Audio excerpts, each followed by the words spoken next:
My name is Jacqueline Ann Woodier, née Gould, G-O-O-L-D, and I live at 51 Barons Court, Mountsorrel, off Barons Way. I was born in Bond Street Maternity Hospital in 1944 and moved to live with my parents at 18 Marketplace, where I lived until I was 9, in the old post office yard. My mother was born in Mountsorrel. Her maiden name was Rue, R-U-E, and my grandparents lived in Norfolk, actually in Norwich, and they were bombed out during the war, or the next door neighbours were, and they decided to move to Mountsorrel, and so my father, who was their only child, moved with them. He met my mother and they got married on the 13th of February 1943, and I was born in January 1944. The house we had in Marketplace was like 2 up, 2 down. There was no window in the kitchen. The stairs were very precarious. There was no electricity. The gas was a gas mantle lamp in the living room and a gas fire. We did have flush toilets, which were outside, up some steps and round the other side of the yard. There were communal toilets. There were other people that lived in the yard. There were namely the Gilberts, the Hardys, the Lemons and the Neils. And the Jamisons lived at the last house, so as you went into the yard, it was on the left. I always remember that they used to, there was Bella, Stella and Connie, and they used to do dancing routines and charge people to go and see them, but we couldn't afford it, so we used to look over the wall on each other's shoulders. Nearby was Joe Goodwin's, who was the butcher, and his sister Jean lived next door to the Jamisons. She did hairdressing in the front room while he was a butcher, and I used to go and scrub out for him on a Saturday lunchtime when he'd finished selling all his meat, and he used to give me 6pence for it. We used to play up Mountsorrel Hills with Sonia Titcomb, whose father owned the hairdressing shop, which is now Mr. Paul's. There were hardly any cars that went through the village. It was quite dusty. And I always remember my mum saying that when she was little, she used to lie in bed and hear the quarryman's boots go into the quarry, because the quarry played a big part in the lives of many men in Mountsorrel. My grandparents as well worked in the quarry. My mother's maiden name was Rue. Her name was Eileen Rue, and she was the daughter of a fishman. My granddad was a fishman. He used to go to Grimsby about every other day to collect the fish, take it round Mountsorrel, Sileby, Quorn, wherever, and then in the afternoons he'd go window cleaning, which a couple of times I went with him because he used to window clean up Cheveney Road at Quorn. I used to do the downstairs, he used to do the upstairs, and the first day that I went with him, I had to have a Radox bath because I couldn't move the next day. It was absolutely excruciating. He was such a hard worker. I did my family tree, and the Prince of Wales pub, which later became the Stag and Pheasant, my great-grandma and granddad actually owned that in the 1800s, and their name was Bampton, and they lived in a thatched cottage at the top of the green, which isn't there anymore, but there is a bungalow in its place. When I was about 18 months old, my mum got rid of me on a Sunday afternoon, and she did want 5 minutes peace, I think. And so Josie and Maureen Hardy took me down to the Primitive Methodist Chapel, which was at the bottom of Crown Lane. And well, I really took to it. I really liked it. A few years later, my mum tried to get my brothers to go, but they only went once and they wouldn't go anymore. I used to go to the youth club, which was near the Red Bridge. This was when I was about 14, which Harold Newman ran. To get back to my earlier days, living in the post office yard, there was rationing, and because there wasn't hardly any traffic, my mum used to put me across the road to the co-op, and Charlie Jackson, who was the manager, used to put me back over the road, but we used to have bacon and he used to mark it off in pencil. And one day when I went over there, I said to him, it's no good you marking it off in pencil because when I get home, my mum rubs it out so we can get some more. She nearly killed me. We used to have really good times. We'd play hide and seek and all the usual hopscotch, marbles, because you could play marbles then because the ground was just soil and you could dig a hole and make the marble go in, which is very difficult these days with the tarmac paths. I remember Brooks's shop, which became Bennett's and is still Bennett's.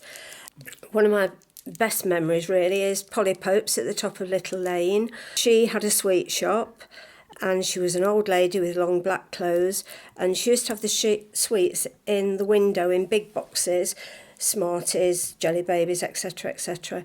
And her cats, about 4 of them, used to sit in the sun in the window on top of the sweets.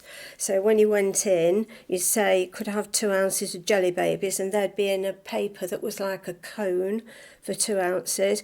And she'd shoo the cats off so that she could get to the Jelly Babies. Well, didn't do us any harm then, but I suppose nowadays with, I mean, we used to go to Underwood's at the bottom of the green for ice cream.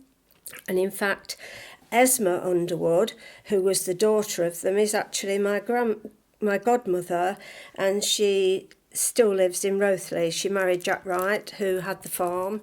I mean, the village was quite close-knit then, not anything like it is today. There wasn't much traffic. As I said, it was very dusty. I remember that the Hardys used to have chickens and they'd be running around the yard, and they were actually the first ones to have a television, which was unbelievable. And when I was 9, I left there and we moved into a brand new council house in Castle Road.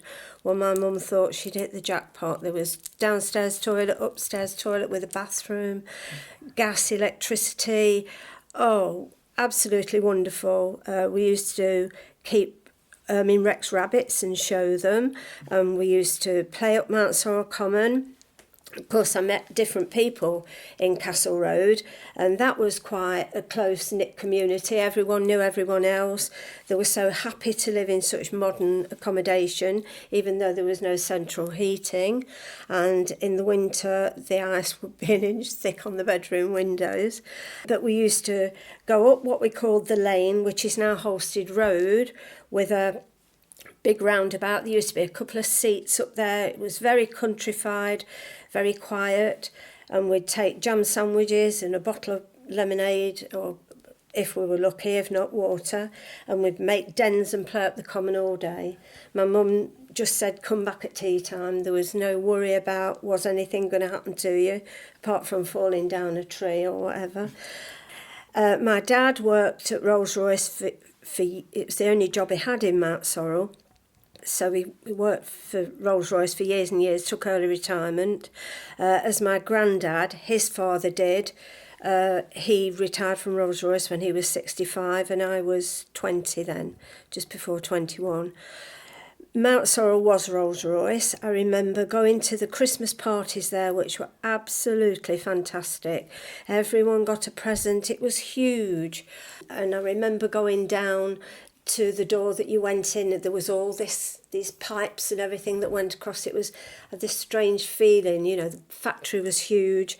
And in actual fact, when I was 17, I did go to work there in the rate fixing office. I worked there for about a year, and then I left and I went to work. The first job was in Leicester at the Schoolboy Boot Company, which had a branch at the top of Marsh Road in Mountsorrel. And then I went to work at Rolls-Royce, and then after that I progressed to 1 or 2 other jobs and eventually ended up working for the civil service from 1967 until 2004 when I retired. When I was 5, I went to Christchurch Primary School, and I actually do remember very vividly my first day there. There was a teacher outside near the church. at the top of the hill. I think she was on her way to school. And I always remember she'd got the most beautiful dark fur coat on and bright red lipstick, and her name was Mrs. King. I have recently found out that she passed away not too long ago. She actually lived down the bottom end of Mountsorrel. I always remember Christchurch School always smelt of chalk, and it smelt foisty in there, I thought. I can't remember an awful lot about my days there, although, as I said, the first day was very, very vivid. My mum used to walk me up Watling Street and over the hill. It was quite near, and then meet me out, obviously, because she didn't work. And then eventually we went to St. Peter's, which was even nearer because it was only just inside Watling Street. It's now apartments. I remember the headmaster, Mr. Orchard. Well, everybody was frightened of him, but I think you were frightened in those days. You had respect and fear for people in authority. I just remember Mr. Thorpe. He was there. He was really, really interesting. He used to tell us stories about Mowgli and the Jungle Book, and I think he was prone to be ill. I think he'd had malaria years before, but he was a really good teacher. I remember there was a walnut tree in the playground there, and it was absolutely fantastic. And we had games in the paddock. There's a paddock still there now, but whether it is the same bit of the paddock, I don't know. They put the sand and everything there for long jump. I do remember all that. And we used to go down to the Temperance Hall for our school dinners. Now, my grandmother worked up Linkfield Road on the right, just after what used to be the home for people that were backward or had problems, and there was a building after that, and they used to cook all the school dinners there and bring them in metal containers to the Temperance Hall where they used to be dished out. And they were good school dinners. It was good home cooking. Nobody really complained about them, I don't think. And I have actually got a photograph which I ought to get out of all the women that actually worked at that canteen. When I left there, St. Peter's, I was 12, just before I was 12, and I went to Stonehill School at Birstall. That was a brand new school, and it was really exciting to go there. That was about the time that we always used to go to the pictures at the Rock Cinema on a Saturday afternoon, up the Chicken Run, which was about 1.11, I think.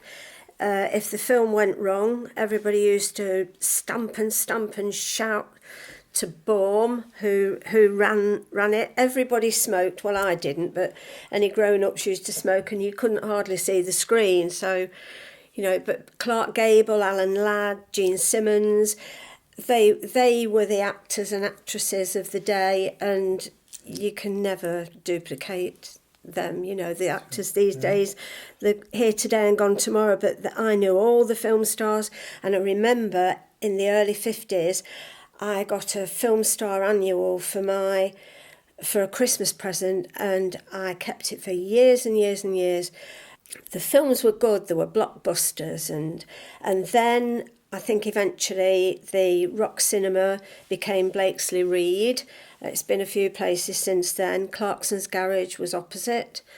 And I think that, I used to go out with a lad who lived at Marsh Farm behind Clarkson's Garage. And when I worked at Rolls-Royce, I used to go and meet him at lunchtime down the side where you could walk down to Marsh Farm, where you can't now. It's all houses. Although it was marshy land, they're still built on them. Another memory I have of living in Old Post Office Yard, and our address was 18 Marketplace, was my mum told me that Lady Isabel Barnett actually came round. I don't know whether she went to anyone else's house, but she came to ours, which was very, very small, no window in the kitchen. But it also had a church window, which was my mum and dad's bedroom, which went from the floor nearly up to the ceiling. It was really shaped like a church window. And Lady Isabel Barnett, I think she was something to do with housing or the council, or she came to actually look at our house, our little house. And I remember my mum saying that she said she thought it was like a little palace, because my mum always was crazy about cleaning, absolutely crazy. To get back onto when I was at Stonehill School, actually we all had uniforms, and I remember the first day that we started there, we all went down to the bottom of Mountsorrel Green waiting for the bus to come and pick us up, and someone came along and said, "I'm sorry, the school isn't opening today, you've got to go home for another week because there was a problem." I don't quite know what the problem was. Anyway, I went back home.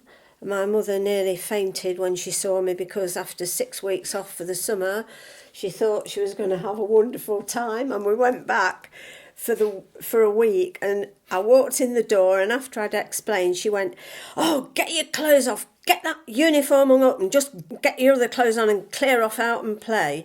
I've had you for 7 weeks and I've had enough." So we did, but I do remember my first day at school. It was amazing. We also had cookery classes, which I never had when I was at St Peter's School, although there was a building further up the road where some of the girls that were older than me used to do cookery.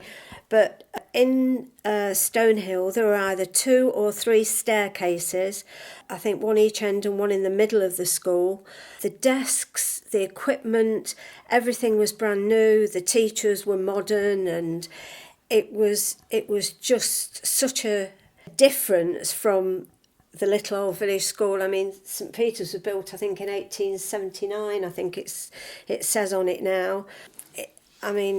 Time went on, buildings got more modern, and to go to Stonehill School, a fantastic gymnasium, assembly hall with curtains that went from the walls to the ceiling. We were agog when we were there. Of course, we soon got used to it, and people that went afterwards didn't. It was exciting because everything was brand new. There was Mrs Fletcher. She was our teacher, and I'm trying to remember the man teacher that we had. She taught English, I think he taught maths, and a romance struck up when they met each other at Stonehill, and after a year or so they got married, which was really nice. I remember we used to have, I think the girls used to have PE in a separate class to the lads, but the lads used to be waiting for us to pass in our gym knickers so they could see us walking past where they were in the gymnasium or whatever. I always remember that. We had showers, walk-in showers. You just walked straight through them and came out. It was amazing. We did school plays, and there was lots of sports at the school. I mean, it was just a world away from prehistoric, if you like, places that we've been to before. Were you involved in any of the plays yourself? Well, I used to play netball, used to play hockey. In fact, I was playing hockey one day when somebody hit the ball and it caught my thumb, and it's never been right. It was bruised so badly. In fact, I ended up about 6-7 years ago having to have cortisone injections in it because it was black. I had it x-rayed, but they said it was just very, very badly bruised. We used to play. I can't exactly remember playing away unless we played at Roundhill once or twice, but we had teams come to us, and of course I loved netball, loved hockey, but there was a huge playing field, there was indoor gymnasium, so, it didn't matter if it was raining, you still could do sport. Did they take you away on any day trips or days? I do remember that they did a trip to, I think it was the Rhine Valley, and I always remember it was £39. But my mum and dad couldn't afford to let me go on it. So I couldn't go.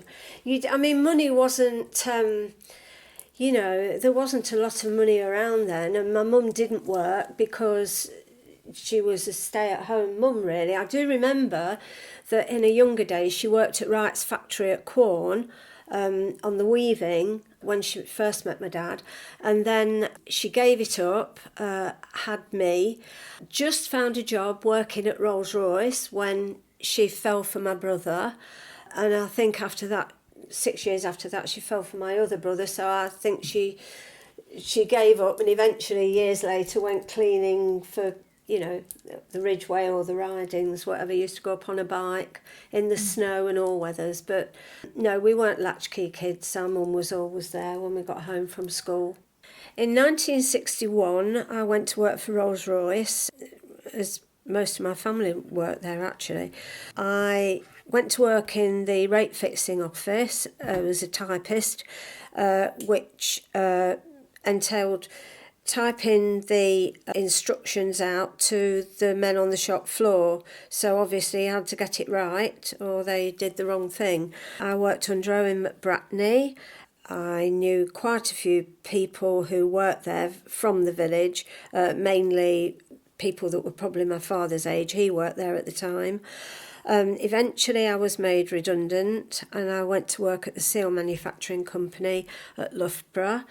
Then I eventually went to work at Wright's at Quorn, which was the hosiery place, webbing.